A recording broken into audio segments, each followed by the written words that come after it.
Have you ever heard that old routine, who's on first? It's a little bit before my time, but I always liked Abbott and Costello, especially when they would do their famous who's on first routine. Have you heard it? Where they would go back and forth about who's on first, what's on second, I don't know's on third base. We've been talking about the journey with the where and the how and so forth. And to sum it all up, let's talk about the who. For the journey, the who is you. The who is you. Can you say that? The who is you. It's kind of fun. The what is the journey. And I don't know, is our daily walk. Waiting on God to lead us.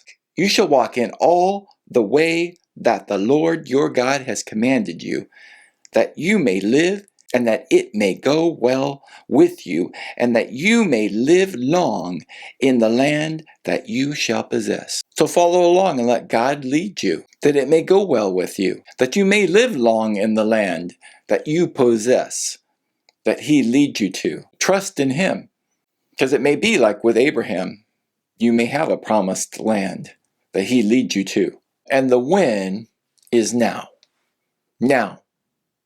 When God called Abram, who would later be called Abraham, and said to go to the land of Canaan, I have something, this is yours, go to this place, and you will know when you get there, I'll lead you to this place. He packed up all of his things, and everybody that was in his family and his group, and they set out for this place. It doesn't say how long it took to get there. The verse is rather short, makes it seem like it was right away, but maybe it was a long journey. But he set out for that journey right away. So now is the time. Now is the time. Let's get going. Now is the time. And the where, God will show you. That's what we've been learning about. If you haven't had a chance to see the other videos before this one in this series, go back and look at them, because we talk about the where and that God will show you and lead you in that. But that doesn't need to be something that stops you from starting. You just need to know the general direction. If I get ready to go out to dinner with my wife, I know I'm heading north. I know what road I need to take to begin to head to the city that we're going to, or the area. Somewhere along the way, I need to find out more specifically exactly what part of the city are we going to. Then as I get closer to that, I need to find out, okay, exactly what place. Sometimes I need to ask, what is the address, if I haven't been there before. But I don't need the address to begin to drive in that direction. And that's like with us, that we don't need to know the exact destination sometimes to begin to move. And we talked about the how, and that we need to leave the how to God. God will take care of the how. If we begin to move in it, He will begin to supply what we need, and He will give us direction. He will meet the how.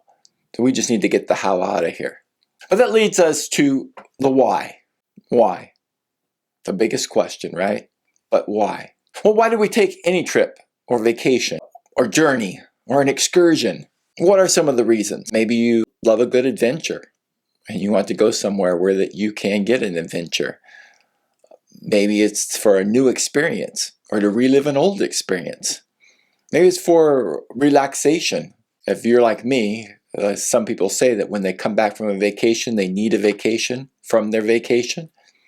I don't often think about a vacation as a relaxing experience. For me, I want to go and experience something. I can relax when I get home. But for some people, that's the purpose of their vacation. They want to relax. And I have to learn when I'm with other people, like my wife or my children or whatever, that sometimes they want downtime just to relax. And I have to schedule that in. And I'm not one of those people that schedules every minute. I know some people are like that. I've learned a long time ago, when I take a trip with other people, that you need some structure to know where you're going, some kind of a plan, but you need to be very flexible with that throughout the day and even throughout the week. We took a trip one time, and my wife woke up with, I think she had the flu or something. She woke up very sick. And we were getting ready to go, I think it was to Disneyland for the day. And so we had to scramble, like, what are we going to do?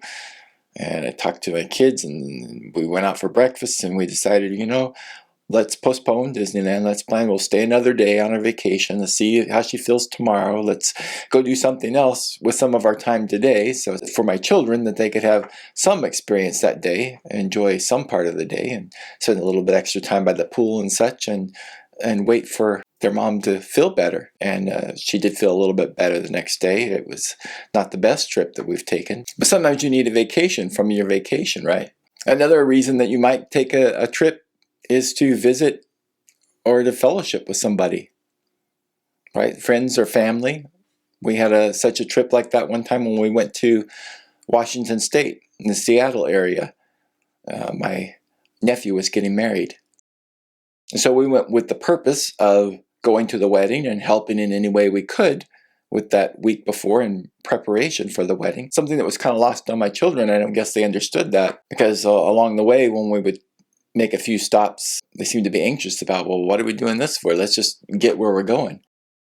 Then when we got there, we didn't really do much. We visited with family and we helped with the wedding, but we didn't really take very many outings. We had been to that area several times before and had done a lot of the things that you could go and see and do. And so they were kind of like, well, are we going to do something?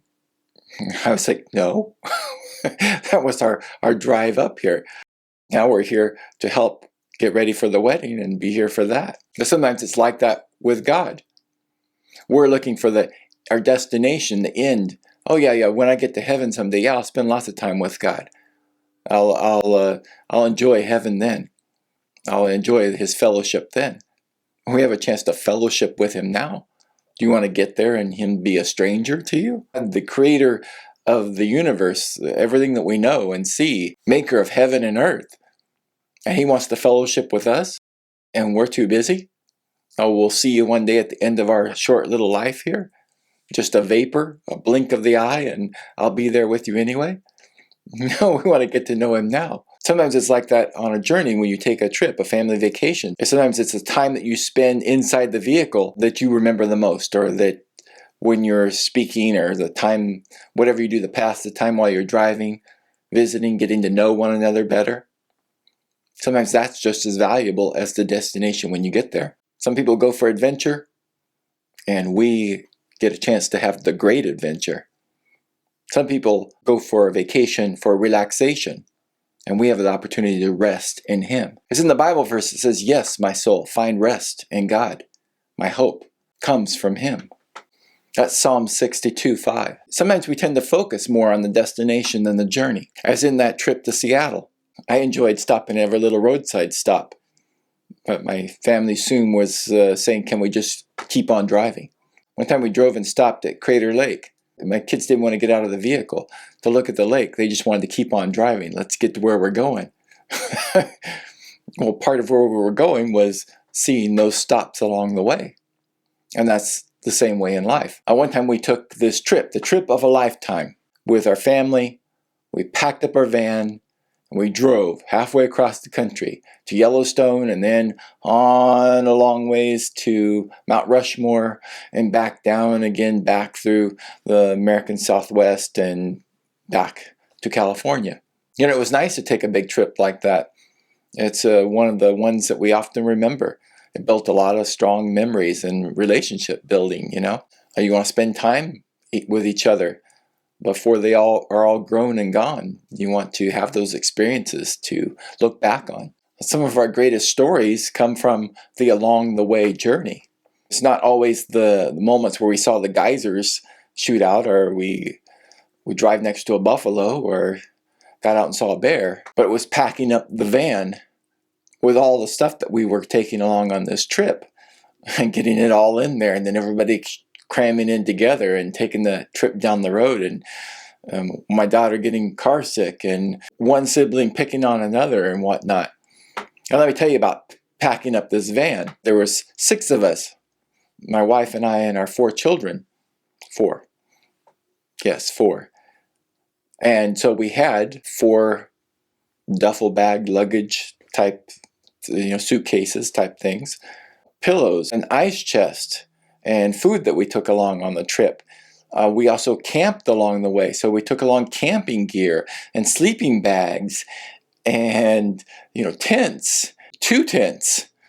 Yes, we were 2 tents. And a whole bunch of other stuff. It's a certain way to pack all this up and cram it in there with 6 people into a regular passenger van and to make room for everything. It was quite the feat. And then we drive from California all the way up through Idaho, and we get to our campsite and we start to unload the van, and there were our Idaho potatoes that my wife had packed in the van from California so we could drive all the way through Idaho and to our destination to have those potatoes. And I thought that was quite humorous. Well, couldn't we have just gotten some Idaho potatoes on the way when we drove through Idaho? But it's like that with the ways of God. Once again, will He be a stranger to us when we get to our destination?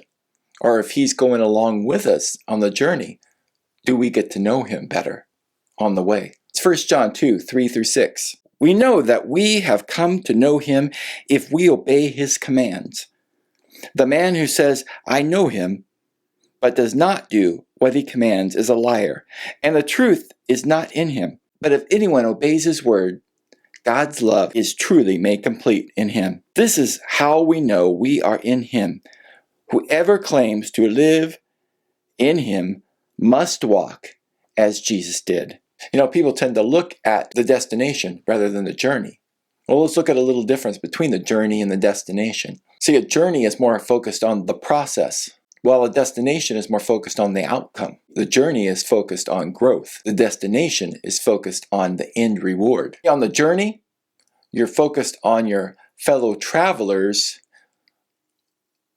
on the way. On the destination, you're waiting for your final stop to spend time with someone. You might take the whole trip quiet.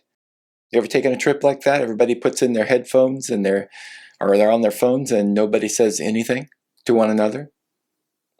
See, that's not the way you want to take a trip. That's a great opportunity to spend more time together in your vehicle. So seize it. Doesn't have to be every minute, but at least part of that trip. You want to spend that together, and it's like that in life. We want to spend time with our fellow travelers, or people here, as well as the God of the universe who goes with us on this journey, who leads us through this life. See, on a journey, you're along for the ride. But for a destination, the journey is just a means to an end. And finally, for a journey, pit stops along the way are viewed as opportunities. While as in a destination, they're just a distraction. As with my pit stop stories, that I would love to stop at every little roadside attraction that has a little this or that, or it doesn't even matter what it is. It's just some little thing, and like, ooh, I may never see this again. I may never pass this way again. Let's look and see what's here to see. But for many people, it's, oh, do we have to do that? Can't we just get further down the road? So back to with our end reward of heaven and fellowship with God and our fellow loved ones. But let's not lose sight of the fact that we get to have fellowship now with God. We get the fellowship with God now. In Micah 6:8, it says that He has told you what is good. And what does the Lord require of you? But to do justice, and to love kindness, and to walk humbly with your God. We get to grow now and learn now, to excel, to develop, and live a rich, full life now. Let me ask you this question. What would you think about if there was this multi-millionaire who was looking for a traveling companion, and he decided to pick you, and you were going to get to go to a lot of neat places, all free of charge? Didn't cost you a dime. You get to see a lot of neat stuff and go a lot of places that you might not otherwise get to go. And you get paid on top of that. Wouldn't that be a great opportunity? God, the creator of all the universe, heaven and earth, asks you to journey with Him. And He longs for your fellowship. This has been the encouraging word. Stay blessed. And the people said, Amen.